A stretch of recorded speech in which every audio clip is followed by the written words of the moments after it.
నమస్తే, welcome to our channel. నేను మిషాల్ని. YCP నేతలు కావచ్చు, మాజీ ముఖ్యమంత్రి జగన్మోహన్ రెడ్డి గారు కావచ్చు, నెక్స్ట్ మేము 2029లో మేము అధికారంలోకి వస్తామని పదే పదే విమర్శిస్తూ మాట్లాడుతున్నారు. మరి 2029లో జగన్మోహన్ రెడ్డి సీఎం అవుతారా, లేదా కూటమి ప్రభుత్వం చంద్రబాబు నాయుడు గారు సీఎం అవుతారా? దీని మీద పూర్తిగా విశ్లేషించడానికి మనతో పాటు స్టూడియోలో ఉన్నారు పొలిటికల్ అనలిస్ట్ నోకరాజు నాయుడు గారు ఉన్నారు. వారిని అడిగే విషయాలను తెలుసుకునే ప్రయత్నం చేద్దాం. నమస్కారం సార్. నమస్కారం అండి. వైసీపీ వాళ్ళు పదే పదే ఈ మధ్య కాలంలో సోషల్ మీడియాలో రప్ప అని వాయిస్తూ ఉంటున్నారు. అయితే నెక్స్ట్ 2029లో మేమే వస్తామని. నిన్న కూడా చూసుకుంటే రోజా కూడా సేమ్ అదే రిపీట్ చేసింది.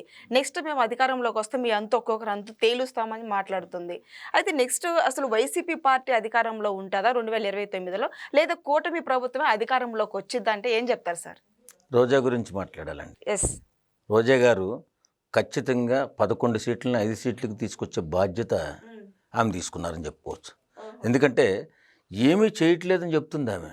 అంటే ఆమెకు చెవులు లేవు, కళ్ళు లేవు. ఇప్పుడు రాష్ట్రంలో ఎలాంటి అభివృద్ధి కార్యక్రమాలు జరగట్లేదని చెప్తుంది. ఉద్దేశం ఏంటి? ఆమె కళ్ళు మూసుకుంది, చెవులు మూసుకుంది, నోరు కూడా మూసుకుంది. వినలేదు, చూడలేదు, మాట్లాడలేదు. కాబట్టి ఇప్పుడు సడన్గా లేచి వచ్చి ఏమీ జరగట్లేదని చెప్తుందంటే 11 సీట్లను 5 సీట్లకు తీసుకొచ్చే బాధ్యత ఆమె తీసుకుంది. నిజంగా ఒక మాట చెప్తానండి, ఇప్పుడు ఎవరూ అమాయకులు లేరు. ప్రజలు జగన్మోహన్ రెడ్డిని పరిపాలన చూశారు. ఇప్పుడు కూటమి ప్రభుత్వ పరిపాలన చంద్రబాబు నాయుడు గారు, లోకేష్ బాబు గారు, అలాగే పవన్ కళ్యాణ్ గారు. వాస్తవంగా జగన్మోహన్ రెడ్డి గారు 5 సంవత్సరాల్లో చేసినటువంటి పరిపాలనని క్లియర్గా అబ్జర్వ్ చేస్తే ఆయన ప్రాధాన్యత కొన్నిటికి మాత్రం ఇచ్చాడు. సంక్షేమ పథకాలకు ఇచ్చాడు, ఏవో కొన్ని చేశాడు. అతని పేరు కోసమే చేశాడు తప్ప ప్రజాభివృద్ధి కోసం మాత్రం చేయలేదు. ఆ రంగులు వేయించుకోవడం అండి స్కూళ్ళలో, అలాగే ఏవో కొన్ని వాటికి శంకుస్థాపనలు చేయడం అని, ఇవన్నీ కూడా ఆయన ఏవో చేశాడు. అది కూడా ఏదో స్వర్ధాలు కట్టుకుని వచ్చి అవి ఓపెన్ చేసి వెళ్ళిపోయాడు తప్ప పూర్తిగా నిబద్ధతతో పనిచేసిన వ్యక్తి కాదు. ఎందుకంటే అతనికి పరిపాలన చేత కాదు. పరిపాలన చేతనటువంటి రాజకీయ నాయకుడు ఏం చేస్తాడంటే అన్ని రకాలుగా అభివృద్ధితో పాటు సంక్షేమాన్ని కూడా చూస్తాడు కదా. ఆయన సంక్షేమాన్ని చూశాడు, దోపిడీ చేశాడు, వైదొలిగిపోయాడు. కానీ ఈవేళ కూటమి ప్రభుత్వం అద్భుతంగా పరిపాలన ముందు సంక్షేమంతో పాటు అభివృద్ధిని కూడా ఖచ్చితంగా ముందుకు తీసుకువెళుతూ ప్రజల మన్ననలు పొందుతుంది. ఒక అజ్ఞాని పరిపాలన చేత కానీ అజ్ఞానికి మళ్ళీ అవకాశం ఇస్తుందా లేదా అని మీరు అడుగుతున్నారు. ఎలా వస్తుంది అవకాశం? నిన్ను చూసి ఇప్పుడు జగన్మోహన్ రెడ్డిని చూసి మళ్ళీ అధికారం ఎలా ఇవ్వగలుగుతాం?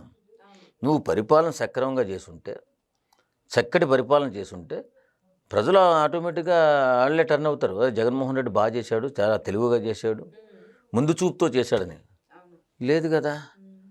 ఇప్పుడు ఏ కార్యక్రమమైనా తీసుకోండి, కూటమి ప్రభుత్వంలో ఎంత అద్భుతంగా ముందుకెళ్తున్నారు. చంద్రబాబు నాయుడు గారు కానీ, లోకేష్ బాబు గారు కానీ, లేకపోతే పవన్ కళ్యాణ్ గారు కానీ, ఇప్పుడున్నటువంటి మంత్రులు ప్రతి విషయంలో ఆచితూచి అడిగేస్తూ అభివృద్ధి పదంలో ముందుకు తీసుకెళ్తున్నారు ఆంధ్రప్రదేశ్ని. ఒకరు అందరూ కలిపి మూకుమ్మడిగా వెళ్తున్నారు. కానీ వన్ మ్యాన్ ఆర్మీ ఎవరిది? జగన్మోహన్ రెడ్డిది. అతను చెప్పిందే వేదం, అతను చేసిందే శాసనం. కూటమిలో అలా కాదు. శాసనకర్తలు ఎక్కువ మందే ఉన్నారు, సేవకులు ఎక్కువ మందే ఉన్నారు. నేనేమంటానంటే నియంతృత్వ పరిపాలనకి పరాకాష్ట జగన్మోహన్ రెడ్డి అయితే, ఉమ్మడి ఆలోచన విధానంతో ముందు చూపుతో భావితరాలకు బాటలు వేస్తున్నటువంటి ప్రభుత్వం కూటమి ప్రభుత్వం. కూటమి ప్రభుత్వం నిజంగా ఇలాగే కొనసాగితే జగన్మోహన్ రెడ్డి అనేవాడు అసలు రాజకీయాల నుంచి దూరంగా వెళ్ళిపోవాల్సిందే. ఎందుకంటే అంత పగడ్బందీగా పనిచేసుకుంటూ ముందుకు వెళ్తున్నారు. ఏమీ మన సీనియారిటీ లేకపోయినా ఈవేళ రాష్ట్రాన్ని మన పవన్ కళ్యాణ్ గారు ఎంత అద్భుతంగా ముందుకు తీసుకెళ్తున్నారండి. అన్ని రంగాలలో, ఒక్క రంగంలో కాదు. ఇప్పుడు బడుగు బలహీన వర్గాల విషయంలో కానీ, అలాగే ట్రైబల్స్ విషయంలో ఎంత అద్భుతమైన కార్యక్రమాలు. ఈవేళ దేవుడు అంటున్నారు. అతను ఉప ముఖ్యమంత్రి పవన్ కళ్యాణ్ గారిని దేవుడు అంటున్నారు. ఎందుకంటే ఎప్పుడు గత 78 సంవత్సరాలు 77 సంవత్సరాలు భారతదేశానికి స్వతంత్రం వచ్చిన తర్వాత కరెంట్ లేదు, నీళ్లు లేవు, రవాణా సౌకర్యానికి రోడ్డు లేదు, ఏమీ లేకుండా ఇబ్బంది పడుతున్నటువంటి గిరిజన గ్రామాలకే 1,050 కోట్ల రూపాయలు పెట్టి మంచినీటి సౌకర్యం కల్పిస్తూ ముందుకు వెళ్ళారు. అలాగే మన గ్రామీణ వ్యవస్థని గ్రామాలలో 2150 కోట్లు కేంద్ర ప్రభుత్వం నిధులు తీసుకొచ్చి వాళ్ళు అన్ని రోడ్లని కూడా బ్రహ్మాండంగా చేసేసి పల్లెల్ని ఎలా ఉన్నాయంటే వాళ్ళ పల్లెలు ప్రతి రోడ్డు కూడా అద్భుతంగా శుభ్రంగా ఉంది. ఖచ్చితంగా అందరూ కూడా ఎవరి పని వాళ్ళు చేసుకుంటూ ఉంటారు, కానీ ప్రభుత్వం ఏం చేస్తుందో అని చెప్పి గమనిస్తూ ఉంటారు. కాబట్టి కూటమి ప్రభుత్వానికి డోకా లేదు, జగన్మోహన్ రెడ్డి అనేవాడు రావడానికి అవకాశం లేదు. నిజం ఇది, 100% నిజం. మనసుండి మనిషిగా ఆలోచించేవాడు ఎవరికైనా అర్థమవుతుంది జగన్మోహన్ రెడ్డి చేసినటువంటి నియంత్రణతో పరిపాలన. మళ్ళీ నేనేదో వచ్చి చేస్తానంటే ఏం నేర్చుకున్నామని చేయడానికి? ఇప్పుడు ప్రజలకు ఉపయోగపడితేనే కదా నేర్చుకోవడానికి. ఇప్పుడు నేర్చుకునే ఆలోచన కూడా లేదు అతనికి. ఈ పని చేస్తే ఫ్యూచర్లో బిడ్డలకు ఉద్యోగాలు వస్తాయనే ఆలోచన లేదు, ఈ పని చేస్తే ఈ రకంగా బాగుపడతారు అనే ఆలోచన అసలు ఏమీ లేదు అతనికి. అతను ఏంటంటే అతనికి రాజ్యాధికారం కావాలా, ఆ రాజ్యాధికారాన్ని అనుభవించాలా, పేరు ప్రతిష్టలతో ముందుకు వెళ్ళాలా. ఈవేళ కూటమి ప్రభుత్వం వచ్చిన తర్వాత కూటమి ప్రభుత్వం అది నిబద్ధతతో పనిచేసుకుంటూ పోతుంది, కానీ ఇతను ఏదన్నా సూచనలు ఇస్తున్నాడా? ఏమి లేదు. ఉంటే ఒక రోజు 2 రోజులు ఇక్కడికి వస్తున్నాడు, లేకపోతే బెంగళూరు ప్యాలెస్కి వెళ్ళిపోయి అక్కడ ఉంటున్నాడు. అంటే అధికారం ఉంటేనన్న ప్రజాసేవ చేస్తావు, అయితే నాయకుడు ఎందుకు అవుతావు? నువ్వు నీచుడు అవుతావు కానీ. కాబట్టి నేనేమంటానంటే జగన్మోహన్ రెడ్డి అనే అతను రాజకీయాలకు పనికిరాడు. ఇది ఎవరి మీద స్వార్థంతో, ఆయన మీద స్వార్థంతో ఆయన ఏదో నాకు అన్యాయం చేశాడని నేను చెప్పట్లా. ఆలోచన లేని వ్యక్తి, అవగాహన లేని వ్యక్తి రాజకీయాలకు ఎందుకు పనిచేస్తాడు? రాజకీయ నాయకుడు అంటే తండ్రి స్థానంలో ఉన్నటువంటి వ్యక్తి కుటుంబాన్ని ఏ రకంగా చక్కదిద్దుతాడో ఆ రకంగా రాష్ట్ర నాయకుడైతే రాష్ట్రాన్ని, దేశ నాయకుడైతే దేశాన్ని చక్కదిద్దే బాధ్యత తీసుకోవాలి. ఎలాంటి అవగాహన లేని వ్యక్తికి మనం పెళ్లి చేసి సంసారంలో పెడితే ఎలా ఉంటుందో అలా నాశనం చేశాడు రాష్ట్రాన్ని. 10 సంవత్సరాలు వెనక్కిపోయినటువంటి రాష్ట్రాన్ని ఇప్పుడు ముందు వరుసలో తీసుకొచ్చారు. ఎవరి బాధ్యత వాళ్ళు. ఎక్కడో 24వ స్థానంలో ఉన్నటువంటి రాష్ట్రాన్ని నెంబర్ 1 స్థానానికి తీసుకొచ్చారు పవన్ కళ్యాణ్ గారు. వాస్తవంగా గ్రామీణ వ్యవస్థని, పంచాయతీరాజ్ని ఇంత గొప్ప నాయకులుగా పనిచేసుకుంటూ పోతున్నారు. ఎలాంటి ఆర్థిక పరిస్థితి ఉన్నా సరే, ఎంత ఆర్థిక పరిస్థితితో ఉన్నా సరే 24 గంటలు పనిచేస్తూ చాలా కష్టపడుతూ ముందుకు వెళ్తున్నారు. ఈవేళ మరి గుర్తించినటువంటి ప్రజలు ఎందుకుంటారండి? గుర్తిస్తారు ఖచ్చితంగా. ముగ్గురు కలిపి రాష్ట్రాన్ని అభివృద్ధి చేస్తున్నారని తెలుస్తుంది కదా. సరే, మరి సంక్షేమ పథకాలు అంటారు, దాని మాట ఏంటంటే అన్ని సంక్షేమ పథకాలు ఇస్తున్నారు కదా. జగన్మోహన్ రెడ్డి ఇచ్చేదానికంటే ఇంకా ఎక్కువ ఇస్తున్నారు కదా. ఇస్తూ రాష్ట్రాన్ని అభివృద్ధి చేస్తున్నారు. ఇది సీనియారిటీ ఉన్న నాయకుడు మనకి ముఖ్యమంత్రిగా వస్తే ఇలా ఉంటుందిరా అని చెప్పి వేళ ప్రజలు అనుకుంటున్నారు. నిబద్ధతతో నిజాయితీతో పనిచేసే నాయకుడు పవన్ కళ్యాణ్ గారు ఇలా ఉన్నాడా అని ఆశ్చర్యపోతున్నారు. కాబట్టి జగన్మోహన్ రెడ్డికి ఫ్యూచర్ లేదు. రాజకీయాల్లో అతను రాజకీయాలకు పనికిరాడు, ప్రజాసేవకు అసలు పనికిరాడు. ఏదో రప్ప అనేస్తే అయిపోతుందా? అంటే చూస్తూ ఊరుకుంటారా? ఆయన రప్ప అంటుంటే యువతలో లేని ఊరుకుంటారమ్మా. ఎవ్వరూ బెదిరిస్తే బెదిరిపోయే అవసరం లేదు. మీరు ప్రజాక్షేమాన్ని కోరి ప్రజలకు ఉపయోగపడేటటువంటి మాటలు చేయండి. ప్రజాక్షేమాన్ని కోరి అసెంబ్లీకి రండి. ఇక్కడ జరుగుతున్నటువంటి కార్యక్రమాలపై మీరు కూడా పాలు పంచుకోండి, ప్రశ్నించండి, అడగండి, యుద్ధం చేయండి, ప్రజా మనస్సులను గెలుచుకోండి. అప్పుడు రాజకీయాల్లోకి రండి తప్ప ఇలాగా ఇష్టానురీతిగా రప్ప మాట్లాడుతూ నీచులుగా మిగిలిపోయి ఎందుకు పనికి లేకుండా అయిపోయే కంటే కూడా మీరు రాజకీయాల్లో నిలబడాలనుకుంటే మీరు అసెంబ్లీకి వచ్చి ప్రజాపక్షాన్ని నిలబడి పోరాటం చేయండి. కూటమి ప్రభుత్వం ఏకపక్షంగా వెళ్ళిపోతుందా, కరెక్ట్గానే చేస్తుందా, లేదు మీకు నచ్చలేదా, నచ్చిందా, ఈ పని నచ్చలేదు ఈ పని నచ్చింది అని తేల్చుకునేటటువంటి సభ ఏంటి? అసెంబ్లీ. మరి దానికి రాకుండా మీరేదో రప్పగట్టంటే పిచ్చోళ్ళు అనుకుంటున్నారు ఊళ్ళో జనం.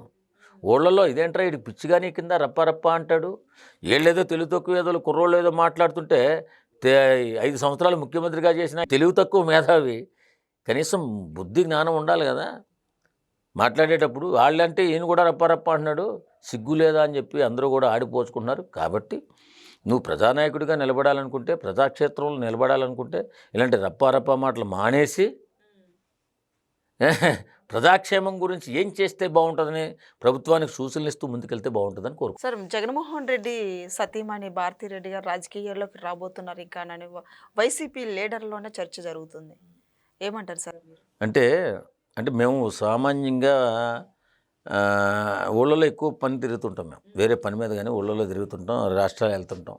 నిజంగా కూడా ఫ్యూచర్లో జగన్మోహన్ రెడ్డి జైలుకి వెళ్ళిపోబోతున్నాడు అని చెప్పి అనుకుంటున్నారు.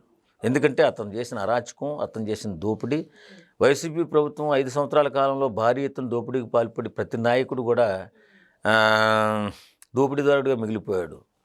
కాబట్టి ఖచ్చితంగా జగన్మోహన్ రెడ్డి జైలుకి వెళ్ళిపోతాడు. భారతిరెడ్డి గారు రాజకీయాల్లోకి వస్తారని చెప్పి అక్కడక్కడ టాక్ వినబడుతున్న వాట వాస్తవమే. ఎందుకంటే మనకు అంతగా తెలియదు కాబట్టి దాని గురించి.